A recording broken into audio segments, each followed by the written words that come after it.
Kali ini kita bakal bahas sebuah kisah transformasi yang luar biasa banget. Sebuah cerita tentang gimana seseorang bisa bangkit dari titik tergelap hidupnya menjadi sosok yang sangat dihormati. Ini adalah kisah Milarepa. Oke, pertanyaannya mungkin kedengeran ekstrim ya. Tapi ini adalah inti dari kisah yang mau kita bedah. Cerita tentang seorang pria yang nantinya dihormati di seluruh Tibet, tapi perjalanannya justru dimulai dari tindakan yang rasanya nggak mungkin bisa dimaafkan. Biasanya kan, kalau kita dengar cerita orang suci, mulainya pasti dari tempat-tempat suci, dari doa, dari perbuatan baik. Tapi ini beda. Beda banget. Perjalanan Milarepa menuju pencerahan justru berawal dari pertumpahan darah dan dendam yang membara. Nah, pertanyaannya, kok bisa sampai segitunya? Untuk ngerti transformasinya, kita harus mundur dulu. Kita harus lihat tragedi yang mengubah hidupnya selamanya dan menyeret dia ke jalan kehancuran. Semuanya terjadi begitu cepat dan begitu tragis. Bayangin, ayahnya meninggal, warisannya langsung dirampas sama paman dan bibinya. Ibunya yang hancur dan putus asa akhirnya maksa Milarepa buat bersumpah untuk balas dendam pakai ilmu hitam. Dan Milarepa, dia nurut. Hasilnya mengerikan. Dalam satu malam dia merenggut nyawa 35 orang. Coba deh, rasain beban di balik kata-kata ibunya ini. Ini bukan lagi sekedar permintaan. Ini udah kayak jeritan keputusasaan yang menaruh seluruh takdir dan dendam keluarga di pundak seorang anak. Sebuah beban yang mustahil untuk ditolak. Tapi anehnya, setelah balas dendamnya berhasil, dia nggak ngerasa puas sama sekali. Malah sebaliknya, rasa bersalah yang luar biasa menghantamnya. Beban 35 nyawa itu, itu terlalu berat. Sampai akhirnya dia memulai pencarian yang putus asa untuk menebus dosanya. Di tengah pencariannya itulah, dia ketemu sama Marpa, sang penerjemah. Tapi jangan bayangin dia langsung disambut hangat dan diajarin ajaran suci ya. Enggak sama sekali. Malah, Marpa ngasih dia tugas yang kedengarannya mustahil. Sebuah ujian fisik yang super brutal yang tujuannya cuma satu, membersihkan karma buruknya yang segunung. Dan ini bukan sekedar kerja paksa loh. Ini siksaan psikologis. Bayangin deh, Milarepa susah payah membangun menara batu sendirian sampai selesai. Terus Marpa datang marah-marah dan nyuruh dia ngebongkar semuanya. Setiap batunya. Udah hancur, disuruh bangun lagi di tempat lain.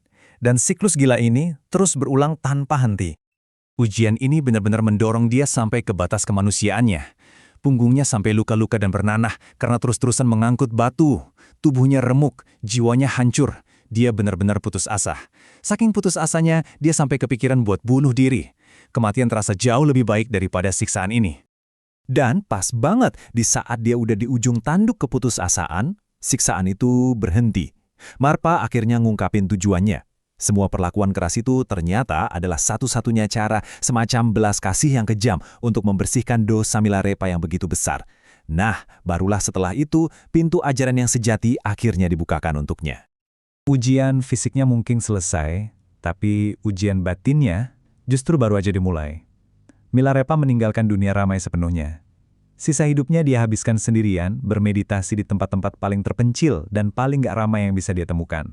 Dan kita nggak ngomongin retret meditasi yang nyaman loh ya. Medan perjuangannya itu gua-gua beku di puncak Himalaya.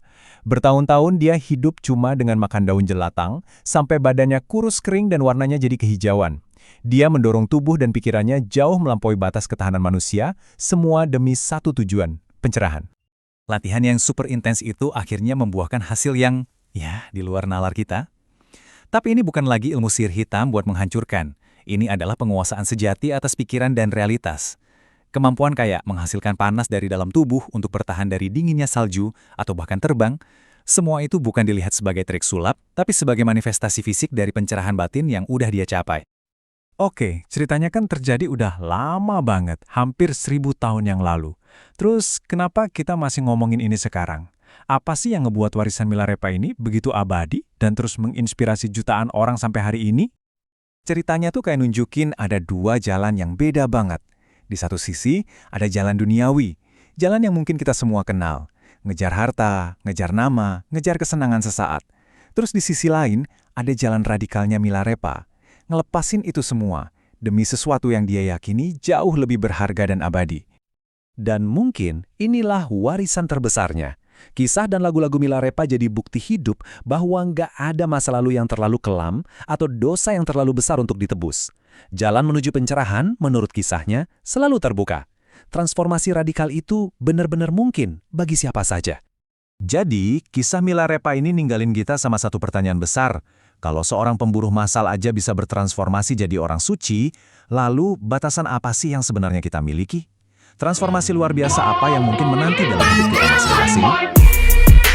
别墅里面敞开，水池里面饮龙鱼，我送阿叔茶去喝盐。